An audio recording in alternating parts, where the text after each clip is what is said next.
You looking for something specific? Yeah. You want to tell me? I might be able to help. I'm looking for, I just want to say our latest toy, but it's more like Difox's latest toy. The Difox C-Link mobile signal transmitter. I can't find it in here. Do you want to know why? Well, yeah. Well, stick around until after the intro. Ooh.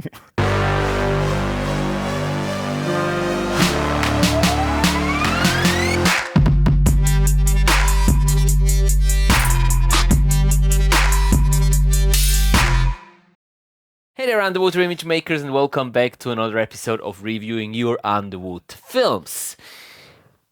So, what do you want to know about Difox's new C-Link mobile signal transmitter? Well, two questions. The first one, when will we have the unit here that we can use it even more than on the boat? On the boat show. On the boat show, yeah, on the boat, on the boat show. And the second question is more for these guys. What shall we do with it?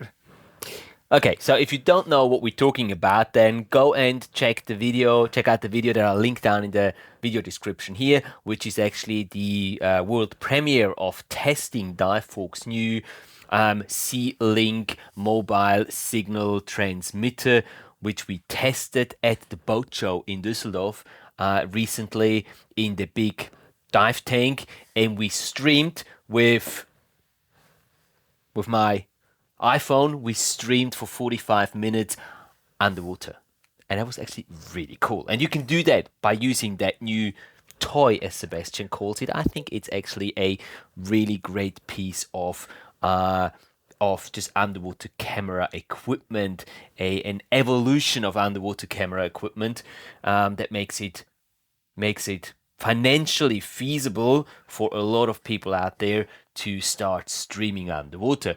Whether or not that's something that you really want to do, that's a completely different question, but now you have the choice that you can make for yourself.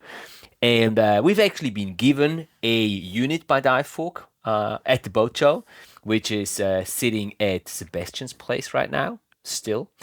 He kind of doesn't want to bring it over here for I don't know what reason.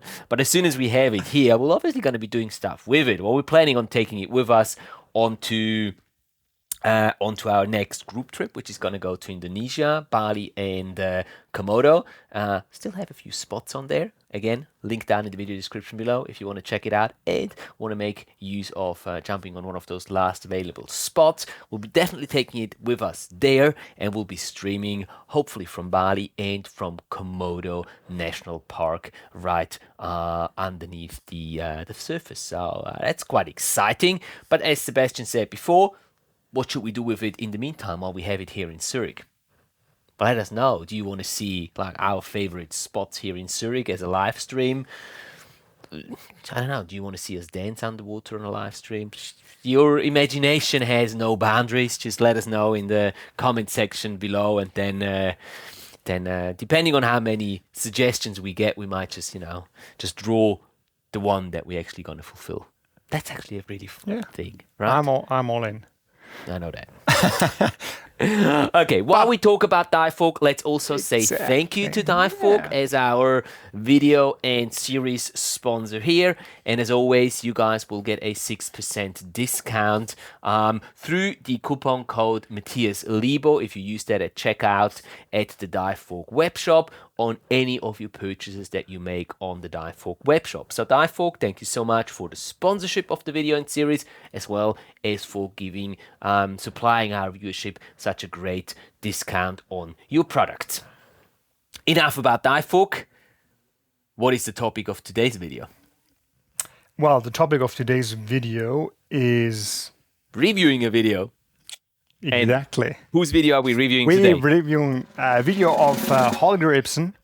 And Holger was once again in the water with his Sony AX100 in the Gates housing. He's already submitted a video before, hasn't he? Yes. Yeah. Okay, cool. Yes. Glad to see you back, Holger. Yeah, and he was using a wide-angle dome, a macro converter from Saga, and 2 we-fine underwater video lights with, I think, 12,000 lumen each. Nice. That's not a bad setup. Yeah. I like it. Okay. Pretty cool. Where was it filmed? Any info on that? No, actually not. But yeah, I think we learned a couple of weeks ago. We figured it out in the first frame of the video. Okay. Maybe. Let's watch the video and see. Shall we? All right.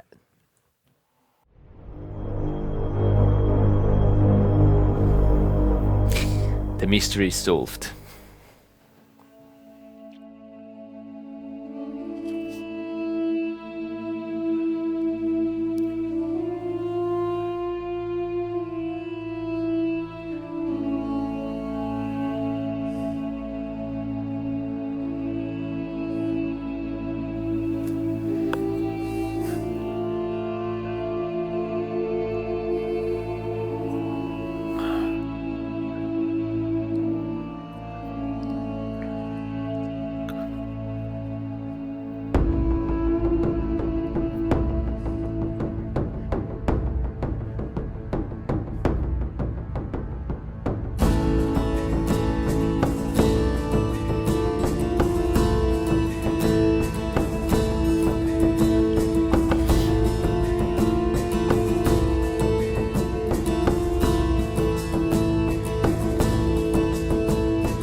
That's not a dolphin.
That's a dolphin.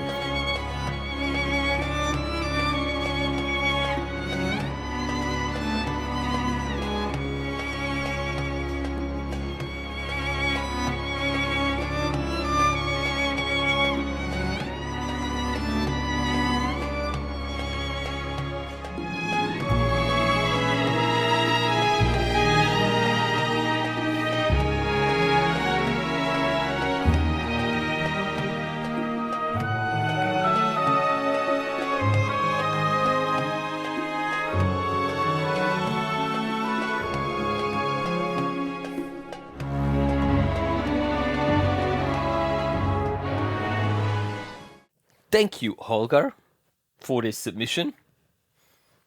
What do you say? Well, I'm gonna say the Sony AX100 is still a very capable camera, and I think it's already a few years on its back. Well, it was my first sort of semi-professional rig that I used before I got my GH5, which I don't use anymore already. So that must have been in 2012, 13, something like that. So a good 10, 12 years ago that I got that AX100, and I've used it for 3 years or so. Yeah. 2 or 3 years. I mean, it's a great combination. I mean, you have especially with the Gates housing, which makes it especially neutrally buoyant underwater and everything. You got that flip-in red filter. You got full zoom range on it, and especially for like mid and close-up shots, this is a really, really good setup. And I think just that mid and close-up shots, there were some really cool mid and close-up shots in there. But I think there are as well some parts in there that we can talk about. Yeah. Well, you just mentioned the flip-in filters, and I think that's one part I think we can definitely talk about is the use of a red filter. I am not so sure if in all cases where it should have been necessary, Holger was using one or preferred the video lights, and it was not the best choice to use them in that scene. Well, you see, and this is probably something that, like, generally speaking, video lights are great for those close-up and mid shots. But as soon as you are, further than 2 meters away from your object underwater, the chances of your video lights having an effect on your object are minimal, unless you have like the clearest water possible. But even then, because your light has to go from, you know, the light itself to your object and back, so 2 meters equals then 4 meters, and it's just you need to have some really powerful lights to be able to do that. 12,000 lumen each is not bad, by all means. That's a lot of power. Still, I would still use a red filter on the wide angle shots, on all of the wide angle shots. Red filter, and if you want to, then use an ambient light filter on the light, so you can still use them to illuminate the foreground. I think the dolphin shot is a very good example of that. True. They're coming in from the surface, and it's very bluish, and there's one shot in there where the colors are nice. There's more contrast, more saturation. It's not. It's really nice then. Yeah. But the others, like, they're way too bluish. True. Yeah. But I think that's the technique or the procedures is something he can work on, and it's very easy to work on. It's just try it out, and you see the difference. Yeah, and don't be afraid of using that red filter, and keep your lights turned off if you don't want to use ambient filters for your lights. Just keep your lights off, just put the filter in, and with that system it's really easy, because it's really just a flip and the filter is in front of the lens. Turn your lights off and you'll get nicer looking results. I think in a lot of the wide angle scenarios that we've seen, it would have led to better results using a red filter rather than trying to use the lights, which oftentimes just doesn't really work on wide angle shots. One thing that I need to mention here is Holger zooming, and interestingly enough, I haven't really had to mention this for quite some time. But I think more often where they were action cameras or cameras were not capable. That's true. Zooming. That's true. We had a lot of GoPro or submissions that were filmed with GoPros where that is just not possible. I mean, I keep repeating myself, but I would never, there is very few occasions at all where I would zoom while filming. If you think that you need to get closer to your object, get physically closer, or zoom in, which is sub-ideal to start off with. But if you can't get physically closer, zoom in and then press that record button. Don't zoom in while you're recording, or don't record while you're zooming. In my opinion, it doesn't do anything good. It doesn't create any good looking footage. It's more disturbing than anything else. I would literally never record while zooming. And even if I do, just cut it. Don't use it in a film. I don't see any reason why you would want to do that. So definitely that's one of my main suggestions to you, Holger. Don't do that again. I agree. Well, you have you. How could I not? How could you not? You have to. If you disagree on this, you're out of the show. Okay, I strongly agree. I want to talk about the length of the video. Yes, we need to talk about that. We had it as well in the last couple of submissions where we talked about the length, and I think it's the same. Well, I don't want to say problem, but it's the same kind of area to work on here as well. It's like he tried to get a story together, just separated by dive sites and stuff like that. But it's too long. Split it up in different videos, get a nice sequence. Yeah, and as well, I think there are some shots were repetitive, or not as good as others. So I would leave them out and just get it. Well, yeah, some shots were just not really, they weren't really doing much. They were just static shots of a piece of coral, which you can do that once, but you can't do that over and over again. Yeah, it's good. Yeah, if you want to keep the viewer's attention, you have to change what's happening on the screen over and over again. And if we're talking about like what you put together, and I think the mixing of day and night, difficult, right? It's difficult. Yeah. I wouldn't say it's a no-go. But mainly, if you're not using any specific story, I would avoid just going from night to day, day night, and just shuffling it. Yeah, me too. It's difficult. Yeah, yeah, I agree. I do. Yeah, I wouldn't do that either. Also, the sequencing, like you said, he was trying to, tell a story, but there wasn't really a story, in my opinion. The only thing was the sort of dividing it into the individual dive sites that they visited and keeping it that way. Not ideal. I don't really think that's an ideal way of doing it. As you were saying, preferably divide it into separate videos. Keep them short, 2 to 3 minutes max.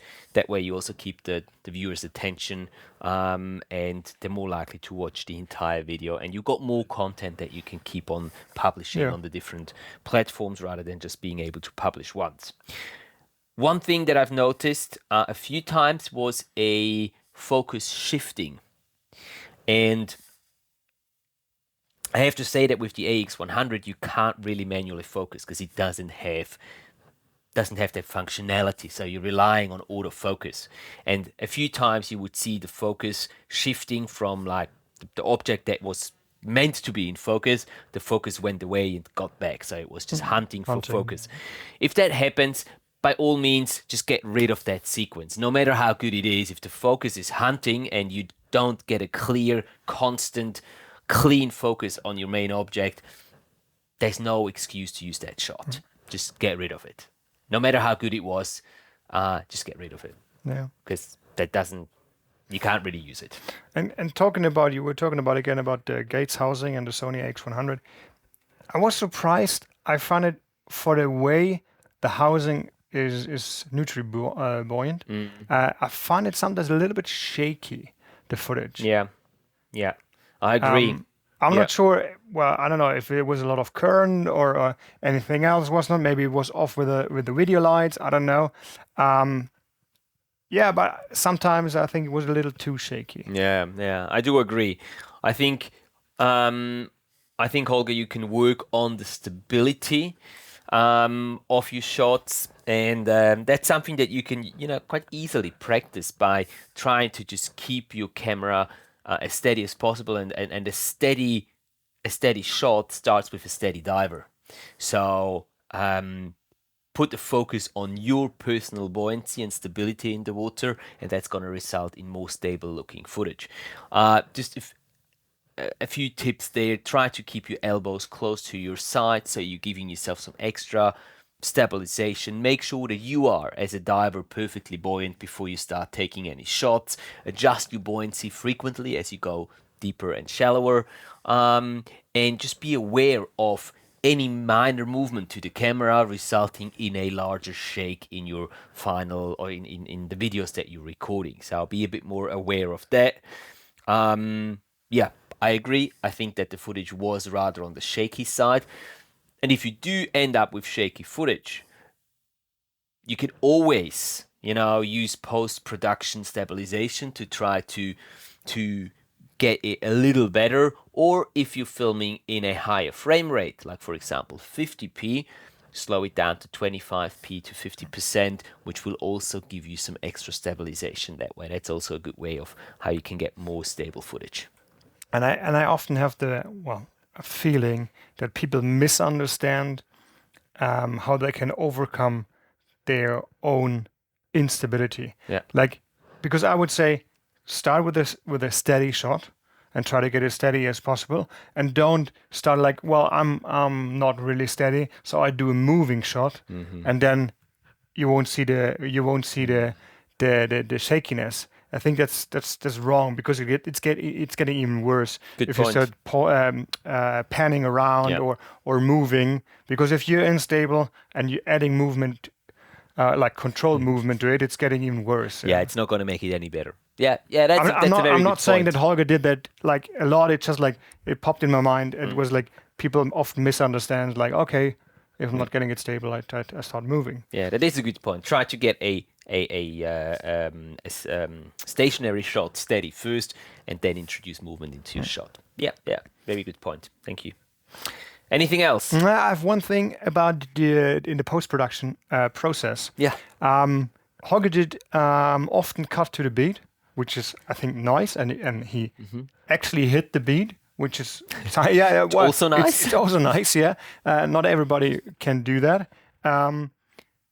But what I would say never again. But in most occasions, I wouldn't do it. Cut to the beat and then use a dissolve transition.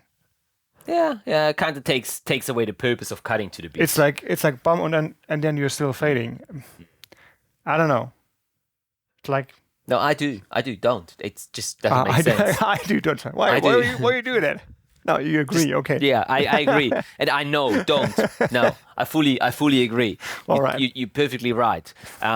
Don't do that. I mean, if you want to cut to the beat, use a straight cut, and if you want to use a cross dissolve, then it doesn't really matter where you place that cut, because it's a cross dissolve. It's going to take like a second or so for the transition to happen, so it's not so crucial to be hitting the beat exactly.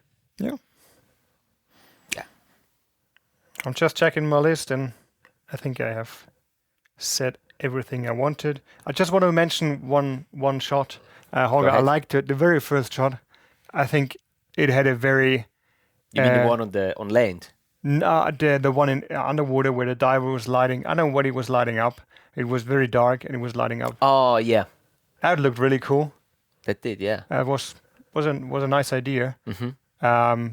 Keep doing that kind of stuff as well. It's nice. It's creative. It's cool. I like it. Cool.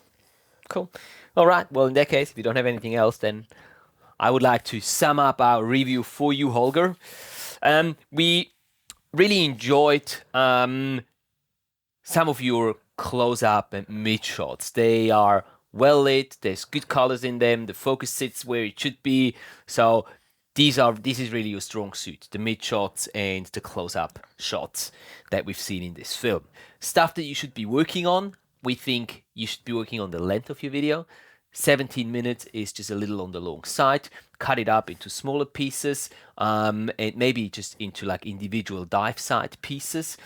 Or if you don't want to do that, if you want to keep it as one video, get rid of all the repetitive and all the sub-ideal shots that are not, really good shots. Just get rid of those, and then the final video will get a lot shorter. Aim for, I know this is gonna sound harsh, but aim for somewhere around 2 to 3, maybe 4 minutes of length. Any longer than that, it's gonna be really difficult, really hard for you viewers to watch the whole thing, or it's actually gonna be hard for you to make them watch the whole thing, because they're gonna be most likely jumping off before the end of the video. We mentioned the stability. Do work on that. Be more mindful of how you take your shots. Try to get stationary shots stable first before you introduce movement into the shots, because if the shot itself is not steady, a movement is rarely ever going to make it steadier and better. And last but not least, the selection of the clips. As I mentioned before, try to be more deliberate on which clips you keep in your final edit and which ones are just not really, not really cutting it to be in the final edit. So be a little more determined, a little bit more a little bit more precise there, which clips you want to have in your final edit and which ones can actually be deleted from there. So hopefully that was some useful information for you there, Holger, and for everyone else watching, and I hope that you got something out of our review from today. As always, we will be putting Holger's film and his YouTube channel, the links to those two, down in the video description below, so you can go and check them out, see what other content Holger's got on his channel. Very important, because today we did cut Holger's video for the purpose of that review. You're right. Just to shorten it down, so if you want to watch the full-length video from Holger, check out the link in the description. You're right. Thank you for that addition. Yeah. I nearly forgot about that. Thank you. Yeah, that's about it. So if you guys have a video you would like us to review here on the channel, then please send us an email to contact@matthiaslebo.com, including the link to your uploaded video that you want us to review, as well as some background information on what equipment you've used to film the video, where it was filmed, and any other information that you find useful for us to be able to review that film for you. You want to say something? Because I feel like I've been talking too much. I'm happy with what you said. Well, but we are happy if you give us a like and follow the channel, spread the word about the underwater reviews. Yeah, please do so. Yeah. And if you enjoy them, let everyone else know so that other people can also get some value out of these reviews that we do here on the channel. So that's it from us for today. Thanks so much for your time and for watching. We will hopefully see you back here on the channel next Thursday for another episode of reviewing your underwater films. And until then, we wish you a great week and hopefully a lot of amazing underwater adventures. Take care, guys, and we'll see you next week. Bye. Bye.